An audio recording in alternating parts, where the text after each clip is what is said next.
ॐ सहनाववतु सहनौ पुनक्तु सह वीर्यं करवावहै तेजस्विनावतीतमस्तु मा विद्विषावहै। ओम शांति शांति शांति। मीमांसा दर्शन की 101वीं कक्षा, मीमांसा दर्शन के द्वितीय अध्याय का द्वितीय पाद और उसके 8वें अधिकरण तक हमने पीछे देखा था। 9वां अधिकरण अभी प्रारंभ करेंगे। तो पिछले पाठ में से किन्हीं को कुछ पूछना है तो पूछ सकते हैं। हाँ, पृष्ठ संख्या 496। 496 इसमें जो हिंदी व्याख्या है जी, उसमें नीचे से 5वीं पंक्ति जी, जहाँ सिंहम आलभेत, हाँ, सिंह का आलम्बन करे कहा जाए, वहाँ तो सिंह शब्द देवदत्त को कहने वाला नहीं होता है, क्योंकि वहाँ वह असंभवता आदि प्रमाणांतर नहीं है। तो ये असंभवता आदि कैसे यहाँ घटाएंगे? देखो, सिंहम आलभेत में यहां देवदत्त को कहने वाला नहीं है। देवदत्त को कहने वाला कहा था सिंहो देवदत्ता, और वहां सिंह शब्द देवदत्त को क्यों कह रहा था? क्योंकि सिंह शब्द का अर्थ पशु अगर लिया जाए तो वो वहां संभव नहीं था, क्योंकि सिंह शब्द का मतलब पशु लिया जाए जो कि उसका वास्तविक अर्थ है, और वो देवदत्त से समानाधिकरण रखता हो, तो देवदत्त तो पशु है नहीं, इसलिए वहां संभव नहीं था, यानी असंभव था। तो जब असंभव हो रहा है, अभिधा असंभव हो रही है, तो हम लक्षणा पे जाते हैं। ठीक है, तो इसलिए वहां शेर जैसा अर्थ लिया जाता है। देवदत्त तेजस्वी है, निडर है, या आक्रामक है, क्रूर है, जो भी लेना हो हमारे को, वो वहां पर लिया जाता है। अब जब सिंहम आलभेता सीधे सीधे लिखा, अब यहां पर असंभव तो है नहीं, अभिधा अर्थ घट रहा है, तो अभिधा अर्थ घट रहा है, तो असंभवता तो नहीं है यहां पर, यानी संभवता है। सिंह का अभिधा अर्थ घट रहा है, संभव है, तो संभव है, तो इसका मतलब है कि यहां असंभव वाला प्रमाणांतर नहीं है। असंभव होता तो लक्षणा पे जाते, तो वो असंभव वाला प्रमाणांतर नहीं है, यानी संभव हो रहा है। तो ऐसे में अब यहां पर कोई भी सिंह का अर्थ देवदत्त नहीं लेता है, भले ही वहां पर होता हो सिंह का अर्थ देवदत्त किसी दूसरे वाक्य में। उसका यह मतलब नहीं है कि जहां जहां सिंह शब्द आएगा वहां सब जगह देवदत्त अर्थ लिया जाएगा। ऐसे ही ज्योति शब्द त्रिवृत आदि स्तोमों में कहीं प्रयोग किया गया है कि ये ज्योति है, तो वो वहीं पर ही घट रहा है, वो सब जगह नहीं घटेगा, ये कहना चाहते हैं। ठीक है, हाँ जी। एक और प्रश्न था जी, पृष्ठ संख्या 491। 491, हाँ, इसमें भाष्य में पहला अनुच्छेद, हाँ, इसमें नीचे से 5वीं पंक्ति, हाँ, एवं अवकल्पिष्यते यदि सिंहाभिप्राया। तो यहाँ से लेके अनुच्छेद समाप्ति पर्यंत, ये आपने पूर्व पक्षी कहा था। समाप्ति पर्यंत पूर्व पक्षी का नहीं कहा नहीं जी, था। अंतिम से दूसरी पंक्ति है। हाँ, तेषाम अन्यतमा इति, हाँ यहां तक का पूर्व पक्षी की तरफ से कहा। हाँ जी, और फिर सिद्धांति कह रहा है ते ही श्यामा स्तूपरा एक रूपा श्रूयंते, खंडन कर रहा है। हाँ जी।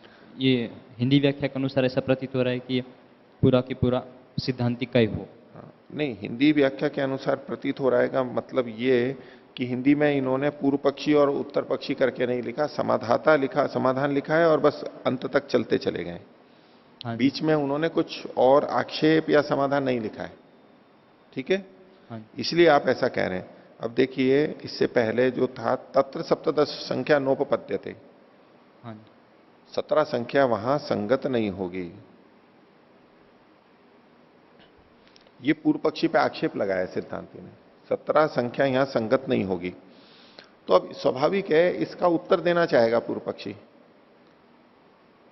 या तो सिद्धांति कल्पना कर रहा है पूर्व पक्षी की तरफ से कि पूर्व पक्षी ऐसा ऐसा कल्पना कर सकता है कि भी 17 संख्या ऐसे हम घटा लेंगे, तो फिर भी कह भले ही सिद्धांति लाओ लेकिन रहा हो, लेकिन पूर्व पक्षी के मुख से कह रहा है, इसलिए पूर्व पक्षी की बात मानी जाएगी। और नहीं तो सीधे पूर्व पक्षी की तरफ से ले सकते हैं।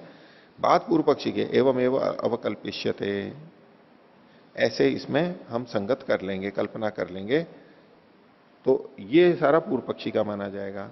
तेषाम अन्यतम आयति, उनमें से कोई सा एक, यहां तक पूर्व पक्षी ने अपनी बात को कह दिया, ऐसे संगत लगा लेंगे कि 17 पशुओं को छांटने की दृष्टि से ले लिया और लेंगे उसमें से एक ही, तो 17 शब्द पशुओं पे भी घट गया और यहां पर 17 पशु याग में आए भी नहीं, आया एक ही पशु और छांटने में 17 पशु भी ले लिए, तो इस तरह से बोले संगत लग जाएगा। तो इसके उत्तर में सिद्धांति ने कहा कि ते ही श्यामास्तुपरा एक रूपा श्रूयंते, अरे जो आप अलग अलग ले रहे हो, अलग अलग लेने की तो बात ही नहीं है, ये जो 17 है 17 के 17 एक ही रूप वाले हैं, एक ही रूप वाले हैं, ये अलग अलग नहीं है कि आप अलग अलग लेके फिर उसमें से छांट के एक ले लो, वो तो सारे एक ही जैसे होंगे, और जब यदि एक जैसे होंगे सारे के सारे तो उसमें से छांटने वाली कोई बात ही नहीं है, वो तो सारे एक जैसे ही हैं। तो ये सिद्धांति के द्वारा उसका खंडन किया जा रहा है, इसलिए ये यहां से सिद्धांति मान के। हाँ, जो पूर्व पक्षी कह रहा है कि 17 पशुओं में से एक छांट लेंगे, तो 17 अर्थात एक सफेद रंग का, एक काला रंग का, इस तरह 17 पशु। बोलो, बात को बोलो पूरी। इस तरह 17 पशु, फिर उसमें से एक काला रंग का पशु छांट लेंगे, ऐसा पूर्व पक्षी कह रहा है। आपका, आप ये कहना चाह रहे हो, पूर्व पक्षी की बात को आप ऐसे प्रकट कर रहे हो कि श्वेत कृष्ण रोहित इत्यादि बहुत सारे लेंगे और कोई सा एक 17 ले लेंगे, या तो सफेद ले लेंगे या काला ले लेंगे 17, या 17 अलग अलग रंग के ले लेंगे। लेकिन यहां ऐसा कहा नहीं जा रहा है ना, यहां कहा जा रहा है तेषाम अन्यतमो गृह्यते इति, उसमें से एक अन्यतम कोई एक, 17 में से एक ले रहा है, तो 17 पशु कैसे देखेंगे? अलग अलग रंग के 17 पशु, अलग अलग रंग वाले ले लिए, अलग अलग सींग वाले ले लिए, किसी भी तरह भेद करके ले लिए, अब उसमें से कोई एक लेंगे, तो अब वो वाली बात तो नहीं कही ना जो आप कहना चाह रहे हो। पूर्व पक्षी कह रहा है कि ये सब मिला के 17 ले लेंगे, 17 लेने की नहीं है, लेना तो एक ही है, 17 में से एक ले लेना है। फिर वो 17 संख्या का विशेषता क्या होगी? क्योंकि एक पशु ले लेंगे सीधा, 17 पशु अलग से छांटे, फिर उसमें से एक ले, हाँ, तो व्यर्थता होगी सीधा, तो तब तो सप्तदश संख्या का व्यर्थता आ जाएगी। व्यर्थता नहीं होगी, वो व्यर्थ, पूर्व पक्षी यही तो घटाना चाह रहा है, सप्तदश संख्या की सार्थकता। वैसे तो खंडित हो गया था कि 17 संख्या घट नहीं रही है, नावकल्पते, तो इसलिए वो घटाना क्या चाह रहा है, वो कोशिश ये कर रहा है कि पशु भी एक लिया जाए, अवदान 11 के 11 रहे, कोई बाधा ना आए, लेकिन 17 संख्या घट भी जाए। तो छांटने वाले पशुओं की 17 संख्या वो बोल रहा है कि हम वहां घटा लेंगे, 17 में से एक लेना है। तब भी तो सप्तदश संख्या की सार्थकता नहीं होगी। वो तो सिद्धांत ही कहेगा अब आगे। पूर्व पक्षी को देखने का तरीका सिद्धांति की तरह के देखने के तरीका का नहीं होता है। आप लोग जब कभी आलोचना करने लगते हो, भाई जांचने लगते हो कि क्या कहा गया है, तो बोले पूर्व पक्षी ऐसा कह ही नहीं सकता क्योंकि इसमें तो ये दोष आ रहा है, इसमें तो ये दोष आ रहा है, फिर भी सिद्ध नहीं हो रहा है। हाँ, नहीं होगा ना सिद्ध, पूर्व पक्षी है वो तो दोषपूर्ण ही कहेगा। आप सिद्धांति की बात में इस भाषा से बोल सकते हो कि सिद्धांति ने कोई बात कही, बोले ये तो फिर भी नहीं हुआ। पूर्व पक्षी तो आधा अधूरा बोलेगा ही, कमी तो बोलेगा ही, वहां इस भाषा में कभी भी नहीं बोला जाता है। यही समस्या न्याय दर्शन में भी आती है कईयों को, वो उसी शैली से यहां पर चलता है। लेकिन अगर न्याय दर्शन पढ़ा है, अभ्यास हो गया है, तो फिर ये समस्या नहीं आती है। वहां भी बीच बीच में ये इसी तरह से उठती रहती है। आपने न्याय दर्शन नहीं किया हुआ है, ये शैली है। वो अपनी बात को इसी रूप में प्रस्तुत करेगा, आधा अधूरा ही प्रस्तुत करेगा। पूरी तरह ठीक ठीक सारा होगा तो फिर तो वो सिद्धांत पक्षी नहीं बन जाएगा। महाभाष्य में भी ऐसा ही होता है। हाँ, फिर सिद्धांति उसको इतनी सरलता से खंडित कर सकता था कि 17 पशु की व्यर्थता हो जाएगी, 17 संख्या की, सीधा एक पशु ले नहीं, ले। व्यर्थता कहां से हो जाएगी? वो कह रहा है ना सार्थकता हो रही, वहां 17 पशु वहां पर घटा दिए उसने, 17 संख्या तो घटा दी ना वहां पर छांटने की पशुओं में। अब उसका खंडन ऐसे थोड़ा ना कहेगा कि 17 संख्या वहां संगत नहीं हो रही है, ये तो प्रतिज्ञा मात्र होगी। वो कह रहा है 17 संख्या घट जाएगी और ऐसे घटेगी, ये कह रहे नहीं 17 संख्या नहीं घटेगी, एक ये तो प्रतिज्ञा मात्र है। क्यों नहीं घटेगी 17 संख्या? वो कारण बताना होगा, वो कारण यहां पर सीधे बता दिया गया है। इस कारण को बताते हुए यही तो कहा जा रहा है कि 17 संख्या नहीं घटेगी, क्या कहा था? ते ही श्यामा स्तूपरा एक रूपा श्रूयन्ते। ये जो 17 संख्या वाले हैं ये तो एक जैसे सुने गए हैं, आप अलग अलग ले ले करके एक छांटो भी अगर अभ्युपगम से, तो वो जो 17 आपने अलग अलग लिए हैं वो तो यहां नहीं कहा जा रहा है, वो तो एक ही जैसे लिए जाने हैं। और वो तभी से फिर एक जैसे लिए जाएंगे, और एक फिर छांटने वाली बात भी नहीं है, वो तो सारे के सारे वैसे ही लेकर के प्रयोग किए जाने वाले हैं। तो 17 संख्या उस तरह से नहीं घट सकती, यही कहा है सिद्धांति ने। हाँ, और कोई? हाँ, तो आपका अभिप्राय ये समझ में आया कि प्रकरण सामर्थ्याद ही तत्र ज्योतिष्टोम शब्देन परोक्षेण एक वाक्यता भवेत। तो यहां एक वाक्यता कैसे हो रही है? एक वाक्यता का क्या मतलब होता है कि संबद्धता। वाक्य है, वैसे तो अलग अलग वाक्य दिखाई दे रहे हैं हमारे को, जब उसको हम किसी वाक्य को जब हम एक कहते हैं तो एक का मतलब क्या होता है? वो उसमें स्थित पद एक दूसरे से संबद्ध है, उसके बिना अलग रह नहीं सकते, साकांक्ष बन रहे हैं। ठीक है, तो संबद्धता बताई जाती है जब हम कहते हैं एक वाक्य, मतलब यहां स्थित जितने भी पद हैं वो आपस में संबद्ध हैं, अलग हटते ही कोई ना कोई साकांक्ष हो जाएगा। हो गई बात? तो संबद्धता बताई जा रही है। अब यदि कोई वाक्य, अलग अलग वाक्य, एक ऊपर वाक्य कहा फिर नीचे कहा, ऐसे कई वाक्य कहे गए किसी प्रसंग के अंदर। अब नीचे के वाक्य में कोई अर्थ ऊपर के वाक्य के कारण से कोई ले रहा है, प्रकरण से, उस प्रकरण में कई वाक्य हैं, तो प्रकरण से अगर उसके साथ संबंध जोड़ा जा रहा है तो अनेक वाक्यों, प्रकरण से जोड़ने के साथ में प्रकरण के कारण से वहां पर संबंध जोड़ा जा रहा है कि ज्योति शब्द ज्योतिष्टोम का वाचक है। कैसे पता लगा? वाक्य में तो नहीं लिखा है, कैसे पता लगा? भाई ज्योतिष्टोम का प्रकरण चल रहा था, तो ज्योतिष्टोम के प्रकरण में ये ज्योति शब्द आ गया है, तो ये ज्योति शब्द ज्योतिष्टोम का वाचक है। ये जो संबंध जुड़ा ये प्रकरण से जुड़ा। ठीक है, उसको देखो पंक्ति को पहले, ये प्रकरण सामर्थ्य आती, प्रकरण के सामर्थ्य से हुआ है। यदि ज्योतिष्टोम वाली बात कहीं और कहीं भी होती और ये ज्योति वाली बात कहीं बिल्कुल अलग जगह कहीं होती तो ये संबंध नहीं जोड़ पाता। एक प्रसंग में प्रकरण में कहा गया इसलिए संबंध जोड़ रहा है वो पूर्व पक्षी, तो प्रकरण से जुड़ रहा है, प्रकरण के सामर्थ्य से, शक्ति से।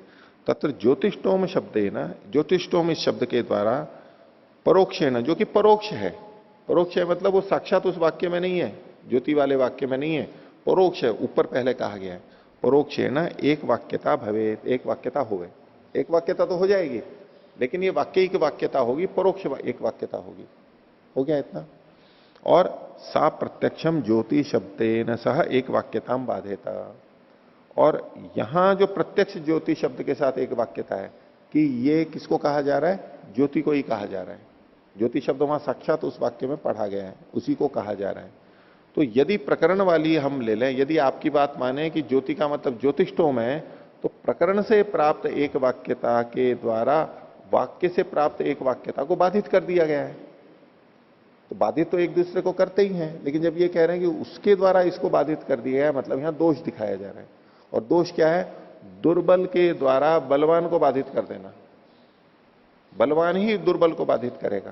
तो यहां तो बोले ये तो प्रकरण तो दुर्बल है, वो बलवान को कैसे बाधित करेगा? आप तो यूं कह रहे हो कि जैसे कि अल्प बल वाले ने अधिक बल वाले को दबा दिया, ये तो हो नहीं सकता, होता नहीं है ऐसा, ये दोष दिखाया जा रहा है।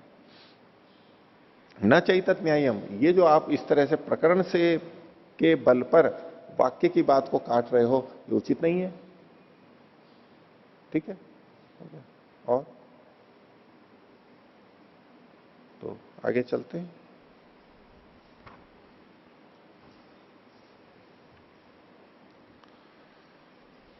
पृष्ठ संख्या 497, मीमांसा दर्शन के द्वितीय अध्याय का द्वितीय पाद और उसका 9वां अधिकरण। शीर्षक है देवता भेद कृत कर्म भेदाधिकरणम। कर्म के भेद का अधिकरण तो प्रसंग से चल ही रहा है, यहां पर देवता के भेद से कर्म का भेद पता लग रहा है। देवता की भिन्नता होने से पता लगा कि यह कर्म भी भिन्न है। कर्म भेद का एक आधार देवता का भेद होना भी है, वो यहां पर समझाया। देखिए, चातुर्मास्येषु वैश्वदेवे समामनंती। चातुर्मास्य होते हैं 4-4 महीने में जो होते हैं, तो उसमें वैश्वदेव से के विषय में ये वाक्य पढ़ा जाता है। इसमें चातुर्मास्य में 4 होते हैं। एक तो वैश्वदेव होता है, दूसरा वरुण प्रकाश होता है, तीसरा साकमेध होता है और चौथा शुनासीरीय होता है। ये 4 हैं। श्रोतेजों का संक्षिप्त परिचय में आपको मिल जाएंगे। तो ये वैश्वदेव चातुर्मास्य का एक भाग है, पहला वाला। 4 में से ये एक है। 3-3 महीने में होते हैं लगभग, तो वो 4 हो जाते हैं। ऋतु के अनुसार ले लेते हैं इसको। तो अब इसमें वाक्य क्या है? तप्ते पयसी दध्यानयति। तप्त दूध में, गरम गरम दूध में दधी आनयति, दधी को लाता है, नहीं डालता है। गरम गरम दूध में दही डालता है। सा वैश्वदेवी आमिक्षा, उससे जो बनती है, वो जो आमिक्षा बनती है, पनीर जैसा बनता है, छेना बनता है, वो विश्वदेव देवता वाली है। उसका देवता है विश्वदेव। यहां तक हो गया। फिर वाजिभ्यो वाजीनम, और वाजी के लिए, वाजिभ्य ये भी चतुर्थी विभक्ति है, वाजियों के लिए वाजिन है। तो जब गरम दूध में दही डालेंगे तो दूध फट जाएगा। फट जाएगा तो जो गाढ़ा भाग है सफेद, उसको तो आमिक्षा बोलते हैं, और जो पतला पानी ही रहता है उसको वाजिन बोलते हैं। पतला जो पानी है जिसको प्राय हम फेंक देते हैं, या तो फिर रोटी में डाल के भी खाते हैं, कई जने ओसन लेते हैं रोटी को, वो अलग हो गया। और छेना बनाने का ये तरीका था। प्राचीन समय में दही डाला जाता था, गरम गरम दूध में दही डाल देते हैं। तो तत्र संधीयते, इसमें ये संदेह पैदा किया जा रहा है, किम आमिक्षा गुण के कर्मणि, रेफ लगा लेना, वाजिनम गुण विधि, आमिक्षा गुण वाला कोई कर्म है, क्योंकि इसमें आमिक्षा की बात आई पहले तो, और उस कर्म में ही वाजिन की गुण विधि की जा रही है। वाजिनम गुण विधि, जो वाजिभ्यो वाजिनम है, जो तरल पदार्थ है, उसकी गुण विधि है कि इसका भी उपयोग यहां पर होगा, तरल पदार्थ का भी। एक तो ये पक्ष हुआ। उतर दूसरा, तस्मात वाजिन गुण कर्मांतरम इति, ये उससे, मतलब जो आमिक्षा वाला कर्म है उससे वाजिन गुण वाला ये भिन्न कर्म है, कर्मांतर है। तो एक कर्म तो है आमिक्षा वाला, जिसमें वैश्वदेव वहां पर देवता है, आमिक्षा की आहुति दी जाएगी, ये एक तो कर्म है ही। वाजिभ्यो वाजिनम, उसी कर्म का में ही गुण विधि की जा रही है, अथवा एक नया कर्म बताया जा रहा है। ये प्रश्न है। कुतः, तो हाँ, किम प्राप्तम, तो अब पूर्व पक्षी कह रहे हैं गुण विधि रीति, ये गुण की विधि है।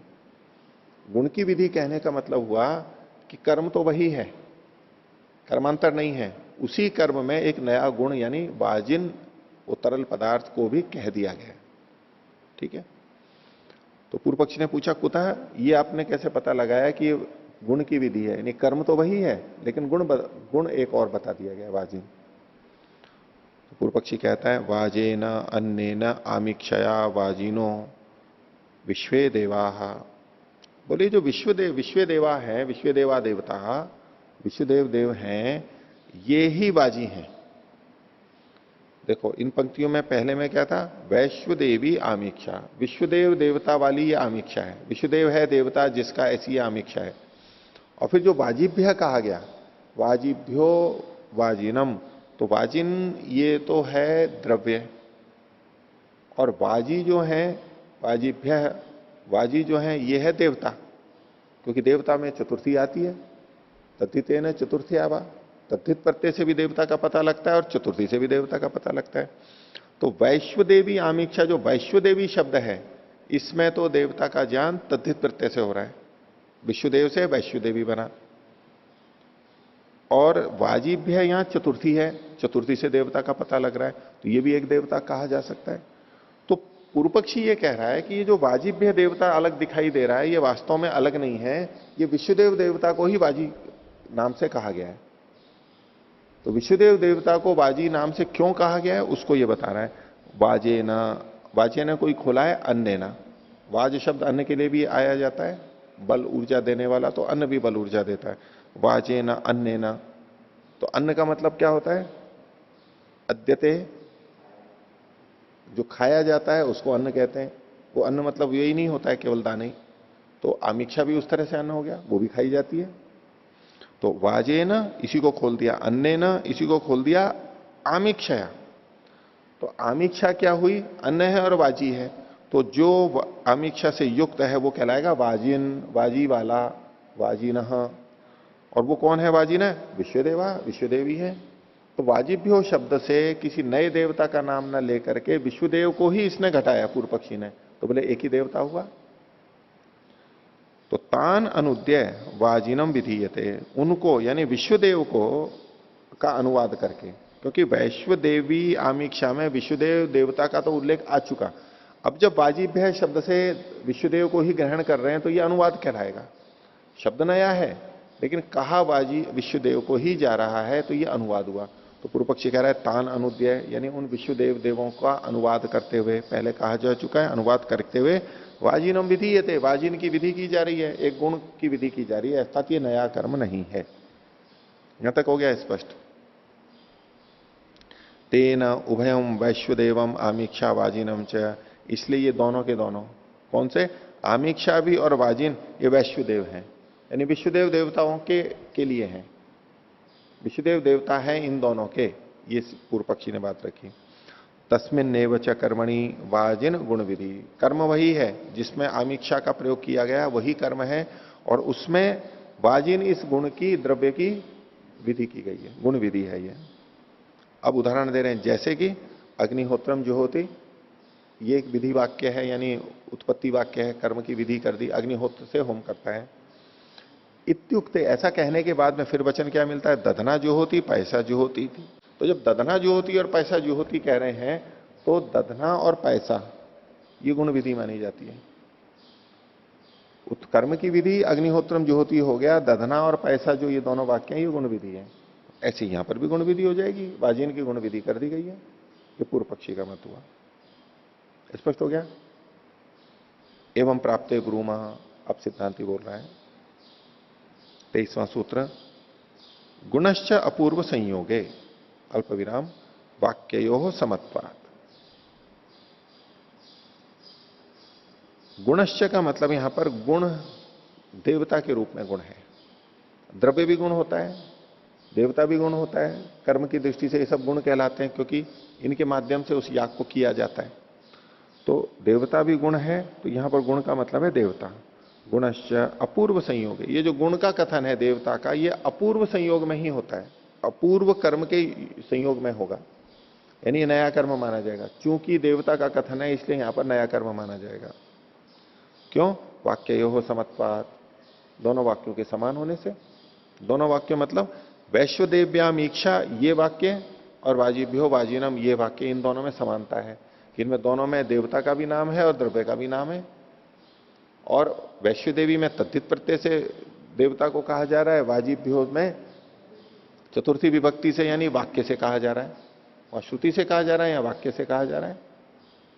तद्धित प्रत्यय से जो कहा जा रहा है ये साक्षात श्रुति से देवता का कथन है, और चतुर्थी विभक्ति से जब कहा जा रहा है तो ये वाक्य से कहा जा रहा है।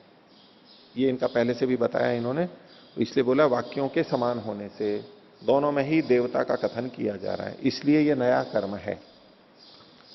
भाष्यकार ने खोला है आगे, देखिए, गुणश्च अप्रकृतेन देवताभिधानेन संबध्यमान कर्मांतरम विदध्यात्। बोले गुण, गुण कौन सा? जो कि अप्रकृत है, पहले से नहीं कहा गया है, पहले से चला हुआ नहीं है, यानी नया गुण है। ऐसा गुण अप्रकृतेन देवताभिधानेन, ऐसे देवता के साथ में कहा जा रहा है जो कि प्रकृत नहीं है, यानी ऊपर से नहीं आ रहा है, अनुवाद नहीं है, यानी नया है। उससे संबद्ध होता हुआ कर्मांतरम विदध्यात्, नए कर्म को का विधान करेगा। द्रव्य भी ऐसा है जो पहले नहीं आया है, अपूर्व है, और देवता भी ऐसा है जो पहले नहीं आया है, अप्रकृत है, तो ये नए कर्म का विधान करेगा। ये सिद्धांत पक्ष हुआ। इसमें नीचे हिंदी में व्याख्या में जो लिखा है, अप्राकृत देवता के कथन से, तो प्रा का जो आ है उसको काट लीजिए, अप्रकृत देवता के, प्रकरण में जो देवता नहीं आ रहा है उसका।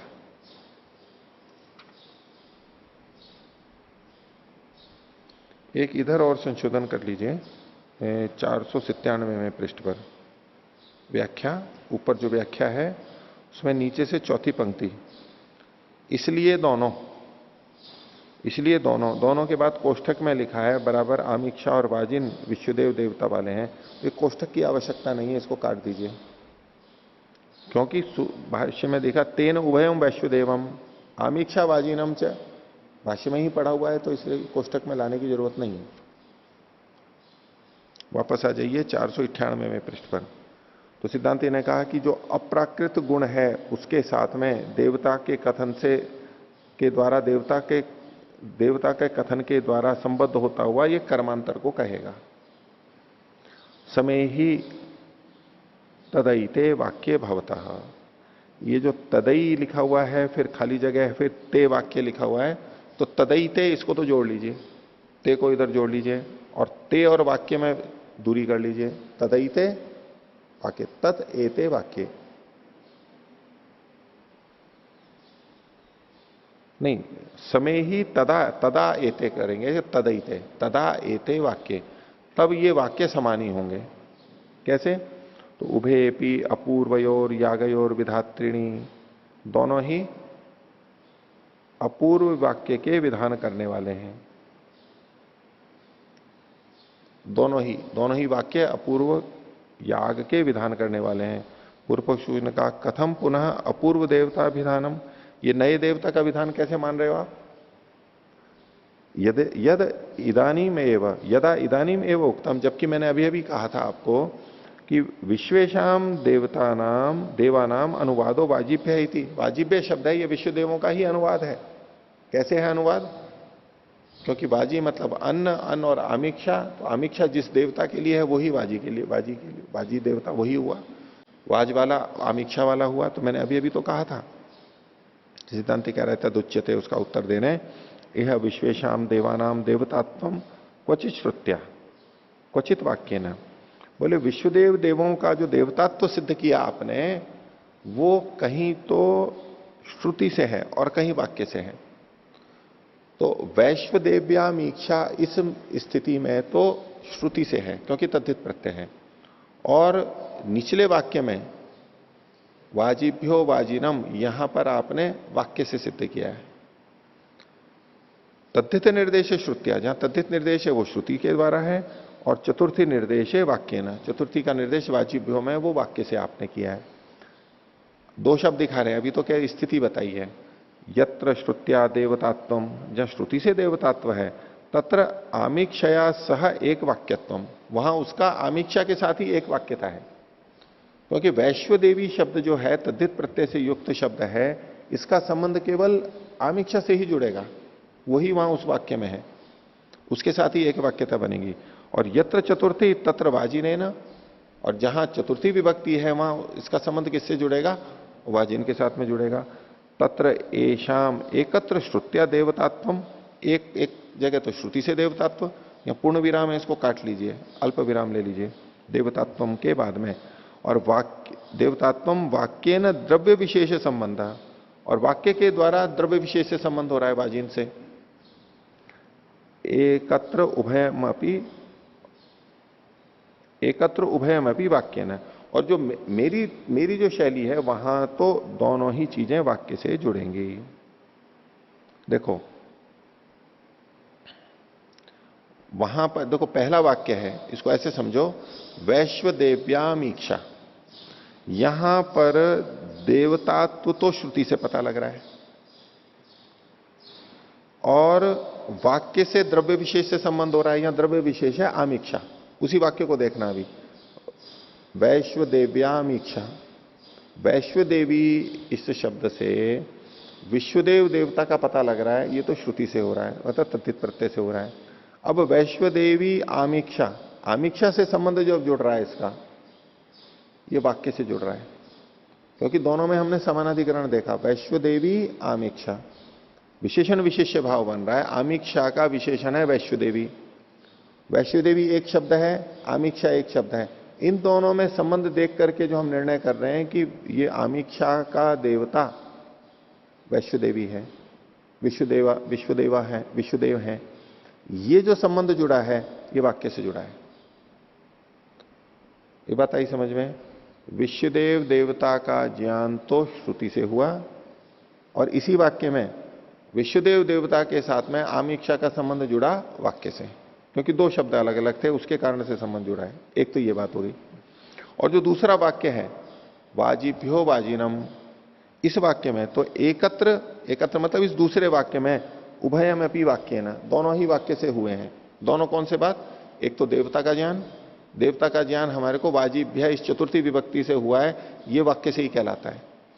और वाजिन उससे जुड़ा हुआ है, ये भी वाक्य से होता है।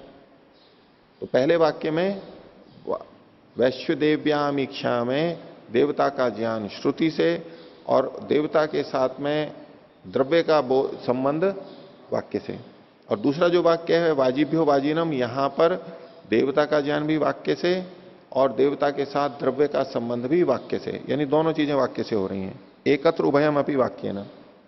आगे देखिए, तदिह देवतात्व प्रति श्रुति वाक्य और विरोध।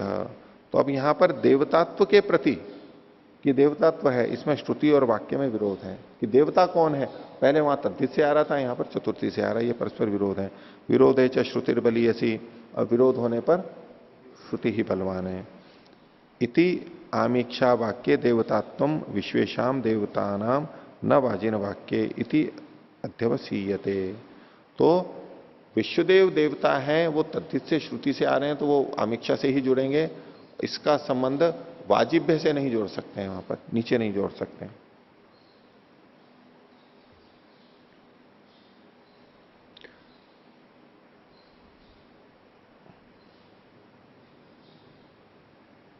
वाजिन वाक्य में संबंध नहीं जुड़ेगा।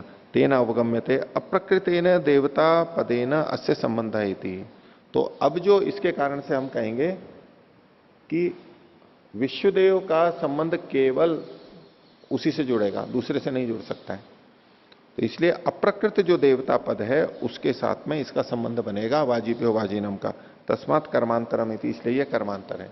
यहां वाजिभ्य जो शब्द है ये भी देवता का है, वाजिन देवता अलग है, इसलिए ये कर्मांतर है। आगे देखिए, अथ यद उपवर्णितम, और जो आपने उदाहरण दिया था कैसे, अग्निहोत्रम ज्योति इत्युक्ते दधना ज्योति इत्येवम आदयो गुण विधेयति। तो अग्निहोत्रम ज्योति और दधना ज्योति, दधना ज्योति में गुण विधि मानेंगे, ऐसे यहां भी मान लेंगे उनका कथन। इसका उत्तर आगे दिया जा रहा है, अत्रोच्यते 24वां सूत्र सिद्धांति का। अगुणे तो कर्म शब्दे गुणस तत्र प्रतीयेत। अगर कर्म के शब्द में अगुण हो, इन गुण का कथन नहीं हो, जैसे कि अग्निहोत्रम ज्योति, इसमें गुण का कथन नहीं है, द्रव्य का कथन ही नहीं है, तो ऐसे जो गुण रहित कर्म के शब्द हैं, कर्म के विधायक यानी उत्पत्ति विधि है, गुणस्तत्र प्रतीयेत है, उसके बाद में अगर गुण आता है तो वहां तो गुण ही समझना चाहिए हमारे को। तो युक्तम यत तत्र गुण विधानम, ये ठीक है कि वहां गुण का विधान ठीक है दतना ज्योति में। क्यों? न तत्र अप्रकृतेन केनचित गुणेन संबंध, क्योंकि वहां पर किसी अप्रकृत यानी अपूर्व किसी गुण के साथ, यहां गुणेन का मतलब है देवता से संबंध नहीं है, किसी अप्रकृत देवता से संबंध नहीं जोड़ा जा रहा है, वहां प्रकृत देवता से संबंध जोड़ा जा रहा है। क्योंकि वहां अग्नि देवता है, अग्निहोत्रम शब्द से अग्नि देवता का ग्रहण होते हुए प्रकृत देवता के साथ में गुण का संबंध जोड़ा जा रहा है, इसलिए यह नया कर्म नहीं है। यदि अप्रकृत देवता का कथन करते हुए गुण का कथन होगा तो यह नया कर्म माना जाएगा। तो न तत्र अप्रकृतेन, अप्रकृत मतलब अपूर्व, केनचित गुणेन, केनचित गुणेन का मतलब है देवता शब्द से, देवताया संबंध नहीं है। प्रकृतेन तो अस्थि यागेन, उसका संबंध कौन सा, ददना ज्योति का प्रकृति याग के साथ तो संबंध है। क्यों संबंध है? क्योंकि ज्योति शब्द है वहां पर, अग्निहोत्रम ज्योति में भी ज्योति है और दत्ता ज्योति में ज्योति है। तस्माद अनुपवर्णनम एतत्, इसलिए आपने जो ये उदाहरण दिया, उपवर्णन मतलब जो उदाहरण दृष्टांत दिया वो गलत है, अदृष्टांत है, वो नहीं यहां पर घटेगा। इति देवता भेद कृत कर्म भेदाधिकरणम, देवता का भेद चूंकि यहां पर अलग से है, अप्रकृत देवता का अपूर्व देवता का कथन है, इसलिए कर्मांतर माना जाएगा। ये सिद्धांत पक्ष सिद्ध हुआ। आगे देखिए, अभी जो हमने पिछला सूत्र देखा 24वां, इसको अभी जो पहली व्याख्या हुई इसमें तो पिछले अधिकरण का ही भाग मानते हुए इसकी व्याख्या की गई है। अभी एक दूसरी व्याख्या और कर रहे हैं। ये 24वां सूत्र नया अधिकरण है। 23वें सूत्र से तो पिछला अधिकरण समाप्त हो गया। ठीक है, एक ही सूत्र था और वो अधिकरण समाप्त हो गया, और 24वें सूत्र की को लेकर के एक नया अधिकरण है। तो भाष्यकार उसको उस ढंग से भी व्याख्या कर रहे हैं। तो देखिए, ये जो 10वां अधिकरण है, सूत्र वही 24वां रहेगा। इसका शीर्षक दिया है द्रव्य विशेषान, द्रव्य विशेष अनुक्तिकृत कर्मैक्याधिकरण। द्रव्य विशेष की अनुक्ति मतलब है अकथन, न कहना, उक्ति न करना, न कहने के कारण से कर्म के की ऐक्यता का अधिकरण है। द्रव्य विशेष के न कहने से कर्म की एकता है, यह अधिकरण यहां पर कहा गया है। भाष्य देखिए, अथवा अधिकरणांतरम, ये अधिकरण भिन्न अधिकरण शुरू किया जा रहा है। ददना जुहोति इत्यवम आदिनी कर्मांतराणी। ददना जुहोति आदि ये कर्मांतर हैं। कैसे? विकल्प परिजीहिषया अवकल्प्यन्ते। विकल्प को छोड़ने की इच्छा से ये कल्पित किए गए हैं। विकल्प को छोड़ने की इच्छा से, विकल्प के परित्याग की इच्छा से इसको कर्मांतर माना है।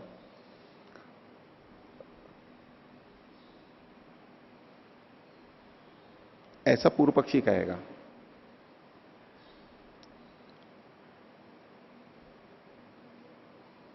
देखिए भाष्य देखिए, इसमें देखो पहले ये भी समझ लीजिए कि ये विकल्प कैसे है। तो वहां पर दधना जो होती, पैसा जो होती, ये सब वहां पर है। यदि एक ही कर्म माना जाए जो कि है वास्तव में, तो दतना जो होती, पैसा जो होती, यहां पर विकल्प प्राप्त होगा। एक ही कर्म में दो द्रव्य कहे गए हैं तो विकल्प प्राप्त होगा। तो विकल्प नहीं हो, विकल्प पक्ष में एक की बाधा हो रही है। जब दधी से करेंगे तो पय नहीं होगा, दूध नहीं होगा, जब दूध होगा तो दही नहीं होगा। एक पक्ष की बाधा हो जाती है। तो आधा पक्ष की, एक पक्ष में बाधा होना भी वाक्य का खंडित होना माना जाता है। वाक्य लिखा है तो वो पूरा पूरा सब जगह लगना चाहिए। विकल्प करते हुए आधे पक्ष में लगेगा, आधे पक्ष में नहीं लगेगा, कभी लगेगा कभी नहीं लगेगा, तो आधा तो खंडित हो ही रहा है, इसलिए ये दोष माना जाता है। पीछे भी जो कक्षा में आया था कि पक्ष में वो बाधित होने लगेगा। 1012 दक्षिणा गायें, वो 1000 कथन हुआ, और अगर एक ही के उसके गुण विधि मानेंगे तो दो प्राप्त हो गए, 1000 भी और 1012 भी। तो ऐसे में एक पक्ष में तो बाधित हो गई, एक पक्ष में भली संगत हो जाता है, तो आधा खंडन तो हो गया। इस दृष्टि से इसको दोष मानते हैं विकल्प को। लेकिन जब कोई चारा नहीं होता है तब वो भी स्वीकार किया जाता है, नहीं तो इसको दोषी माना जाता है। तो उस दृष्टि से दतना जो होती, पैसा जो होती, ये दो दो चीजें आ रही हैं, तो इसमें विकल्प प्राप्त होगा तो पक्ष में बाधा आएगी। तो कोई कहे कि नहीं, हम इस दोष को हटाना चाहते हैं, ये जो विकल्प वाला दोष है इसको हम हटाना चाहते हैं, तो क्या उपाय है? इसको कर्मांतर मान लो। अग्निहोत्रम जो होती एक कर्म हो गया, पैसा जो होती एक कर्म हो गया, दधना जो होती एक कर्म हो गया। जब अलग अलग कर्म हो गए तो विकल्प की क्या बात है? स्वतंत्र है, अलग अलग कर्म हो रहे हैं। विकल्प तो तब होगा जब एक ही कर्म मान के दो द्रव्य वहां पर प्राप्त हो रहे हो। तो इसलिए इन्होंने कहा कि इत्यवम आदिनी कर्मांतराणी, ये अलग अलग कर्म है। क्यों माना किसी ने ये अलग कर्म? विकल्प परिजिहषया, विकल्प को छोड़ने की इच्छा से कोई ऐसा कल्पित करे, तो अब उसका उत्तर ये 24वां सूत्र है कि अगुण हेतु कर्म शब्दे गुणस्तत्र प्रतीयते। सूत्र तो का अर्थ तो वैसा का वैसा ही किया है, केवल प्रसंग इसका बदल दिया है। भाष्य देखिए, तदेव तु कर्म जुहोति इति शब्दादवगम्यते।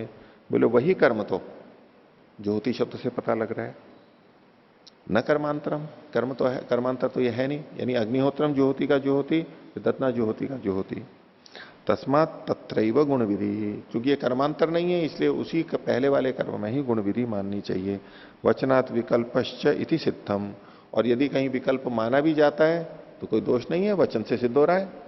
पैसा जो होती और दधना जो होती, ये अगर ये एक ही कर्म का यानी अग्निहोत्र का ही भाग माना जाएगा तो जो विकल्प प्राप्त हो रहा है, तो बोले इसमें क्या है?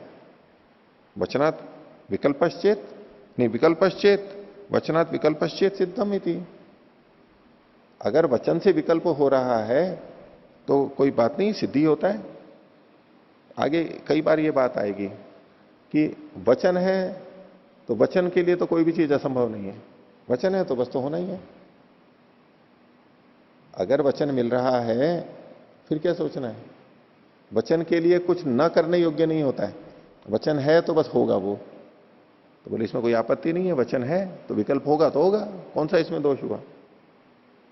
ठीक है।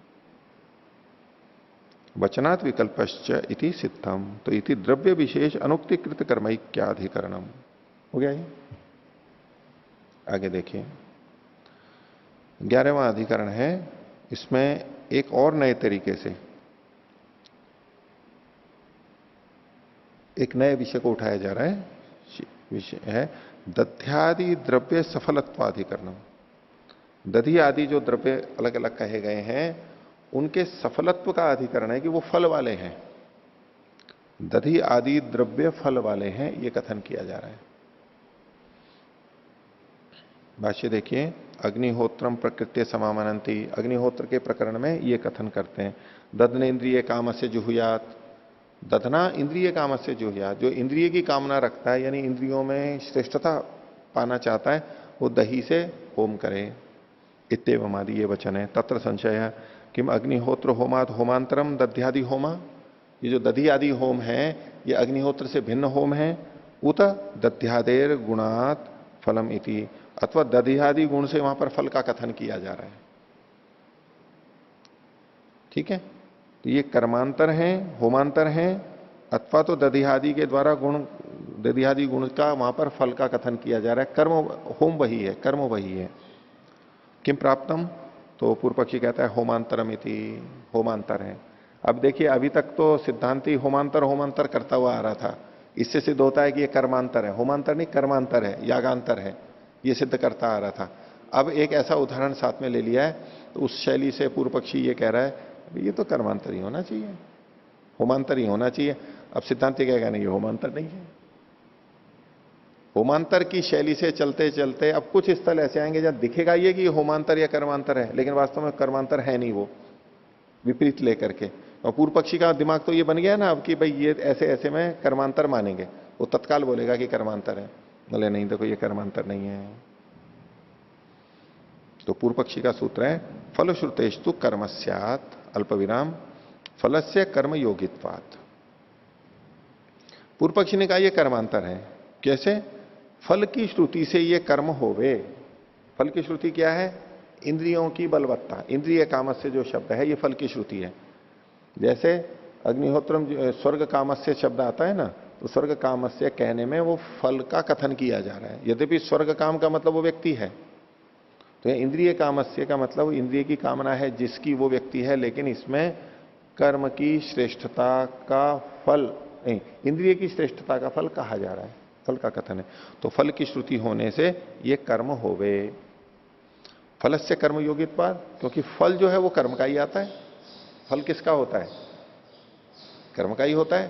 तो अब चूंकि यहां पर फल कहा गया है अलग, इसलिए यह कर्म होना चाहिए। पूर्व पक्षी का तर्क है। भाष्य देखिए फलम यह श्रूयते, यहां फल सुना जा रहा है। तच्च कर्मणो न्याय्यम, फल तो कर्म के साथ ही जुड़ना उचित है। सिद्धांति पूछ रहा है किम, भैया ये कैसे पता लगा आपको कि कर्म से ही जुड़ना चाहिए फल? तो बोले दृष्टम ही कर्मण है फलम, कृष्यादि तो ब्रीही आदि। बोले कर्म से फल दिखाई जाता है, कर्म करते हैं तो फल देखा जाता है। कैसे? तो कृषि आदि कार्यों से, कृष्यादिता कृषि आदि खेती आदि करने से, व्रीही आदि जो आदि चावल आदि ये होते हैं, चावल होते हैं, तो कृषि से ये होता है। तो कर्म से फल देखा जाता है। सिद्धांति कहता है न अति ब्रूमा, नहीं ये ठीक नहीं है आपका। ठीक नहीं है मतलब कृषि से व्रीही होते हैं इसका नहीं खंडन कर रहा है। यहां जो फल की श्रुति है इंद्रिय कामस्य है, इसके आधार पर इसको आप कर्मांतर मानोगे, ये ठीक नहीं है। न इति ब्रूमा न ही एतत् दृष्टेन अनेन सिद्ध्यति। बोले ये दृष्ट फल के द्वारा सिद्ध नहीं होता है। यह का मतलब है न ही एतत्, एतत् का मतलब है दधि होम से जो इंद्रिय रूप फल की प्राप्ति हो रही है वो इससे सिद्ध नहीं होता है। इससे मतलब कृषि कर्म से सिद्ध नहीं होता है। कृषि कर्म के दृष्टांत से यह सिद्ध नहीं होता है कि दधि से वहां पर इंद्रिय की प्राप्ति हो रही है, यह सिद्ध नहीं होता है। कैसे नहीं होता है वो तो आगे चर्चा चलेगी।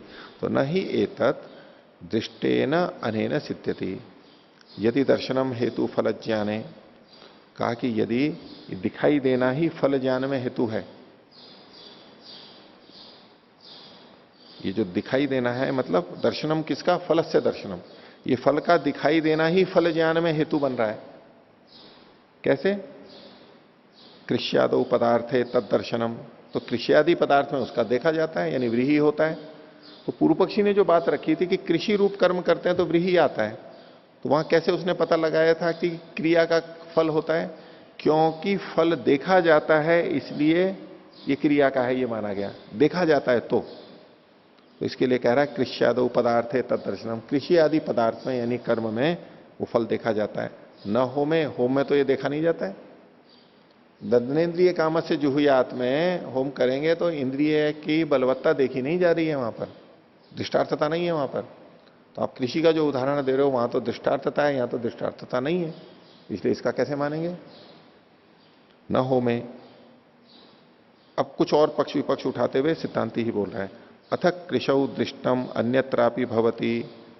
अगर वो पूर्व पक्षी ये कहे कि कृषि में चूंकि देखा जाता है तो कहीं और भी होना चाहिए, दूसरी जगह भले ही नहीं देखा जाता हो तो वहां भी होना ही चाहिए, ये तर्क कर दे तो बोले द्रव्यादपि प्रसज्यते, तो फिर तो द्रव्य से भी फल की प्राप्ति हो सकती है। विषय क्या चल रहा था? दधनेन्द्रिय काम से जुहुयात में जो इंद्रिय की प्राप्ति हो रही है वो दधि से हो रही है या कर्म से हो रही है? दधि हुआ द्रव्य, फल की प्राप्ति द्रव्य से हो रही है या कर्म से हो रही है? होम रूप कर्म से हो रही है। फल की प्राप्ति दोनों में से किससे हो रही है? ये प्रश्न था। तो पूर्व पक्षी ने जो दृष्टांत दिया कि कृषि से व्रीहि उत्पन्न होते हैं, तो बोले ऐसा ही दूसरी जगह भी होगा। तो भाई दूसरी जगह आप होम क्रिया से इंद्रिय की प्राप्ति ही क्यों कहो? दूसरी जगह तो द्रव्य से भी द्रव्य से भी इंद्रिय की प्राप्ति मान सकते हो, दधि से। तो आपका दृष्टांत किसी होम का ही निश्चय कराने वाला नहीं हो सकता कि कर्म से ही फल की प्राप्ति होती है, द्रव्य से भी तो फल की प्राप्ति हो सकती है।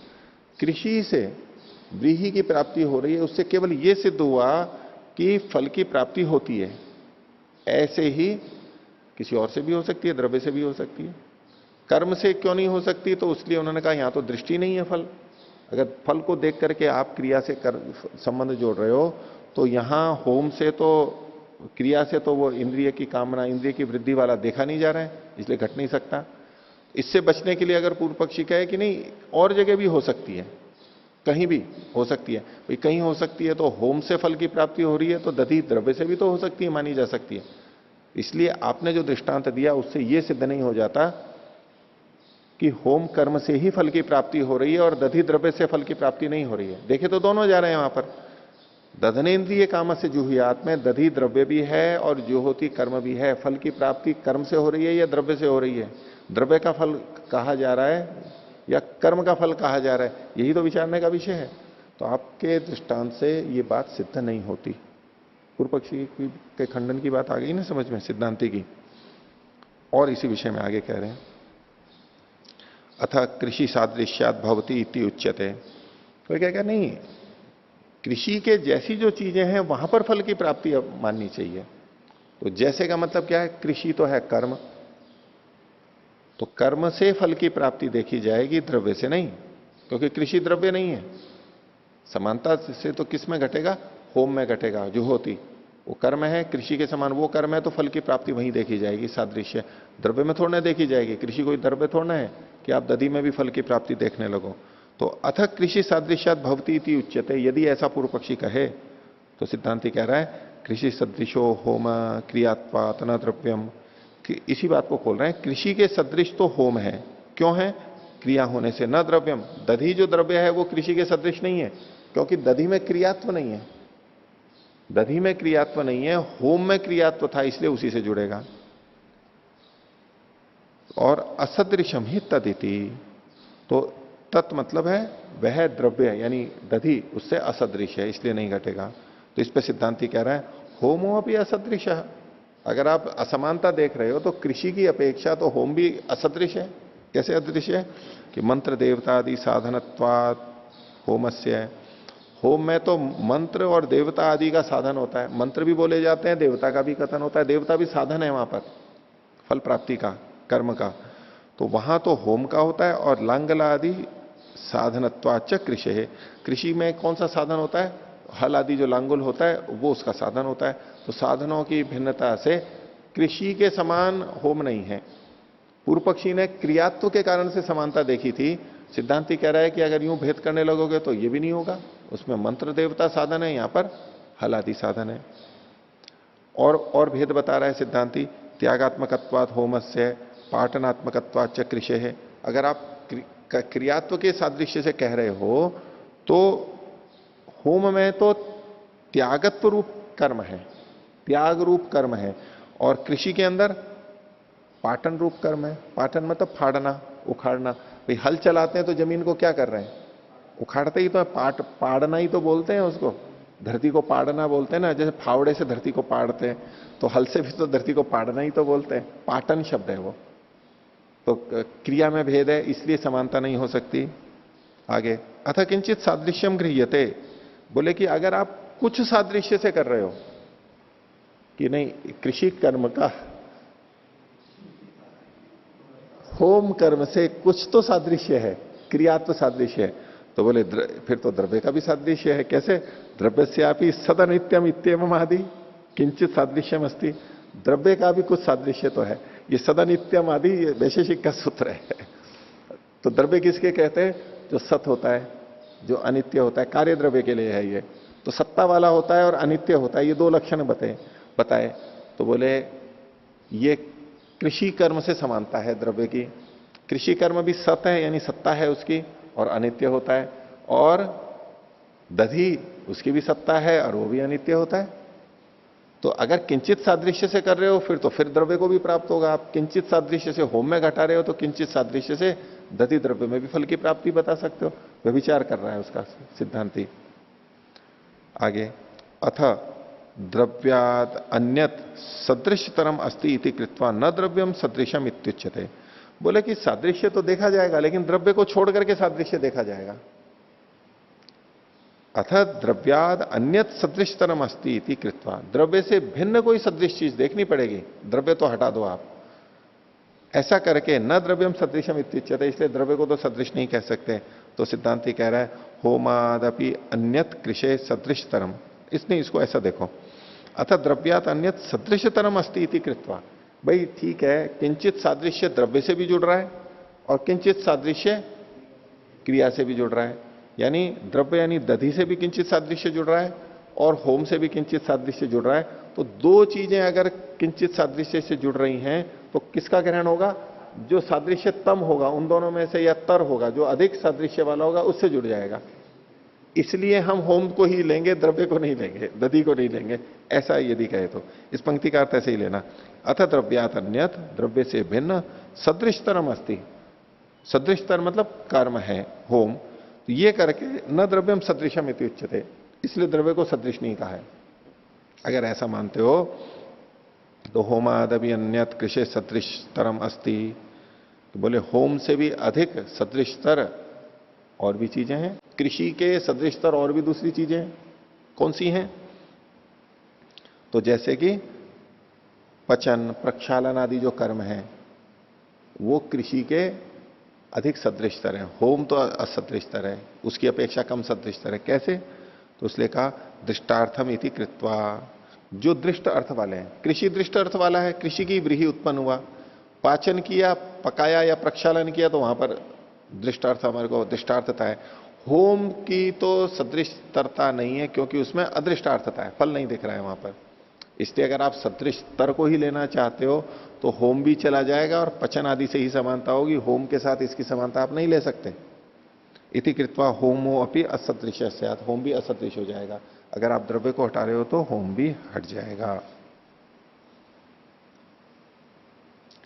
तो अभी और भी ये बातें हैं आगे, इसी प्रसंग में और भाष्य चल ही रहा है, आगे लंबा चलेगा। तो अभी अपने पाठ को यहीं तक ही रोकते हैं।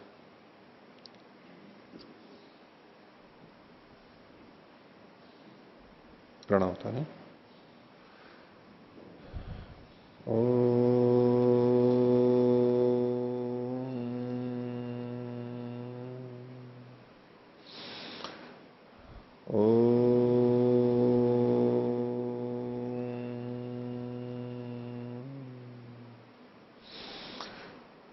ओ